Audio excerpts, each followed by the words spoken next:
People of the Tube, and I'm here to review and sort of discuss a film.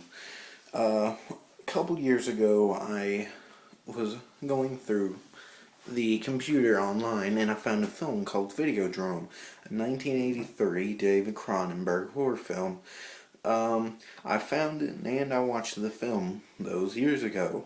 After viewing it back then, I decided not to review it on this channel. I mean, this channel didn't exist, but I decided to go against reviewing on any other channel or ever. I did not understand this movie. I did not understand it at all. Now, fast forward a couple years, and I am in FYE and I see a copy of Videodrome for $5. So I pick it up. It's a pretty famous horror film, and it's good to have to the collection. David Cronenberg's a pretty good director. And so I rewatch Videodrome. So I'm sitting here watching Videodrome and watching it, and I notice something. I'm intrigued by it. It's drawing me in. The story, the climax, the characters, everything's just intriguing. I want to know what happens.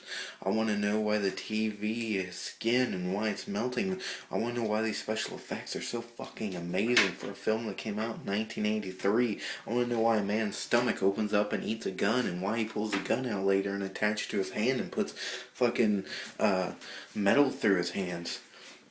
This mind fuck of a movie that I watched when I was younger and just didn't like it, but now I just want to know. This movie is so clever. I just have to have more of it. And what's funny is this is what this movie is about. This movie talks about how we can't help it. We have to watch TV and we like the violence that we see and we like the gratuitous sex and the violence and the murder and the mutilation. Oh, and this movie is right. This movie is filled with murder, mutilation, and sex. This movie is this movie. This movie is clever.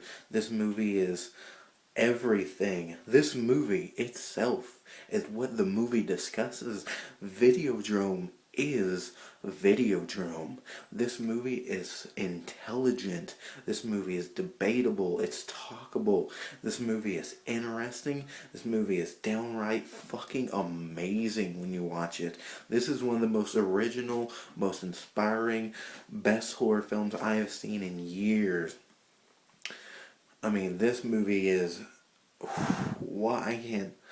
Do I like this movie? Yeah, I fucking like this movie. I fucking love this movie. I never thought that I would, after rewatching it, I never thought I'd like it again. But I was wrong. I was dead fucking wrong. I want a poster of this movie hanging on my wall. Do you think I like it? Fuck yeah. I give this movie a thumbs the fuck up. I goddamn enjoy this movie. I love the characters. I love the fact that back then people thought the TV was going to be corruption and how the TV can cause tumors to grow in your head, which causes violence in your head and hallucinations lead to the violence, and the violence leads to inspiration to make you do things you never knew you could with the violence and the sex and oh, psychological, it's mind-blowing. The special effects are amazing. This movie is fucking genius. David Cronenberg is a great director. He made movies like Scanner and The Fly, the remake of The Fly, Jeff Goldblum one, the good one. I mean, the original's great, but Jeff Goldblum one is a great movie. This movie, if you've never seen Videodrome, go watch Videodrome. It is a damn good horror film. I hope you enjoyed it. If you do watch it, if you don't, that's fine. But I definitely give Videodrome a thumbs up.